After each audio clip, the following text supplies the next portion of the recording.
Hi, I'm Jamie Kale Miller of Pandora Astrology. I'm in Berkeley, California. And I'm Julia Mijas, also of Pandora, and I'm joining in from San Francisco. And today we want to tell you about relationship hesitancy and commitment rapture, which is to say, Venus is retrograde while Juno is direct and at the peak of her powers. What could it possibly mean for your relationships? And also the fact that they're meeting up in the sign of Capricorn. So let's take a look at what's going on. So here we can see this chart is set for January 11th because this is the day, and it only happens once a year, when Juno and the Sun come into a conjunction. I like to call this Commitment Rapture Day because Juno is the asteroid goddess to do with committed relationships and marriage, but not just marriage, committed relationships of all kinds, talking business relationships too. And when Juno is direct and the Sun conjuncts Juno, it's a time when committed relationships can move forward, maybe should move forward, and engaging in a deeper level of commitment is just a great thing to do. However, bit of a monkey wrench in the works. Venus is retrograde at the same time. Venus is the planet of love and romance, relationships, friendly, warm relationships, pair bonds, and sexual erotic relationships too. And when Venus is retrograde, well, Julia, what does Venus retrograde classically mean? Well, Venus retrograde cycles, they usually happen for about 6 weeks, about every 2 years. And Venus represents art, beauty, and relationships. Retrograde cycles are times of review, redoing, kind of going back. So it's usually a time of kind of taking stock of your current relationships instead of necessarily initiating new things. Yes. And that will often go according to whatever sign that Venus is in, which is Capricorn. Capricorn is a sign that cares very much about reputation, about status, about authority. And I think Venus in Capricorn tends to want to be part of a power couple. So when Venus is retrograde in Capricorn, pretty much everybody in the world is looking at their relationships, whether they know it or not, and consciously or unconsciously assessing, does this partner, whether, for business or pleasure, does this partner help me to attain better status?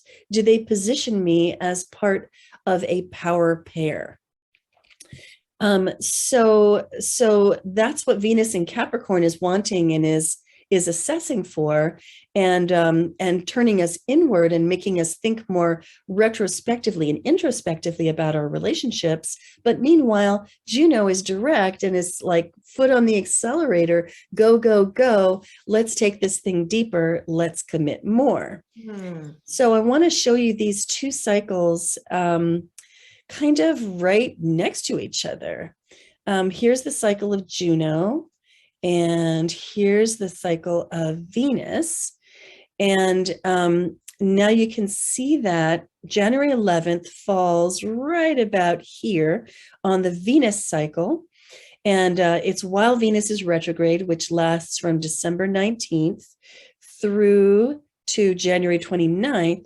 So January 11th falls right about here while Venus is retrograde. However, January 11th on this diagram is the first time that Juno conjuncts the Sun, and really the only time that Juno conjuncts the Sun during the year of 2022. And when it conjuncts the Sun, it's moving forward. So commitment rapture, hey, let's commit, let's, get engaged. So Julia, what is your thought about how people can handle this, kind of mixed up relationship situation?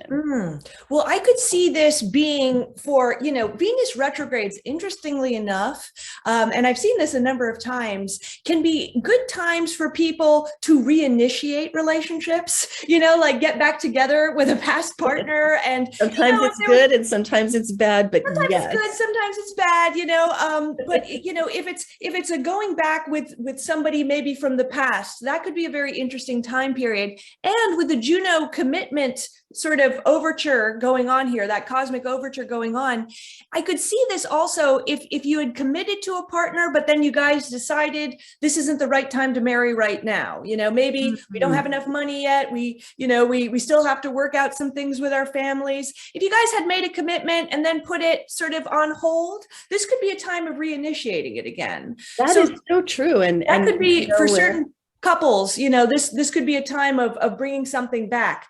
But I would say that this is a time for deepening the commitment, but maybe not just kind of launching the whole new activity. You know what I mean? Right. Not time for starting something new. And also, I wouldn't recommend literally marrying, don't elope during this.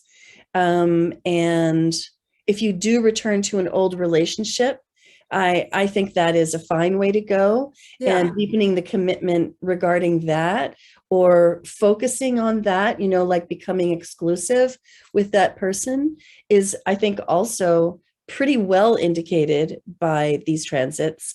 But I wouldn't if you had put off your wedding because of the pandemic, for example. Right. Yeah, this could be the time of reinitiating all those weddings that were put on hold. Exactly. Right.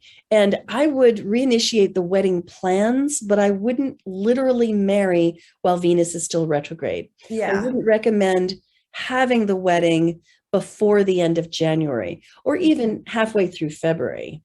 And that may feel frustrating for some folks, but if you do marry during Venus retrograde, you're baking that Venus retrograde right into the wedding chart and thus the marriage itself. So that wouldn't be recommended. And, there aren't a lot of people who want to get married in the winter anyway. So hopefully that won't be a problem with too many folks. Well, gosh, I think that's what we have for you today.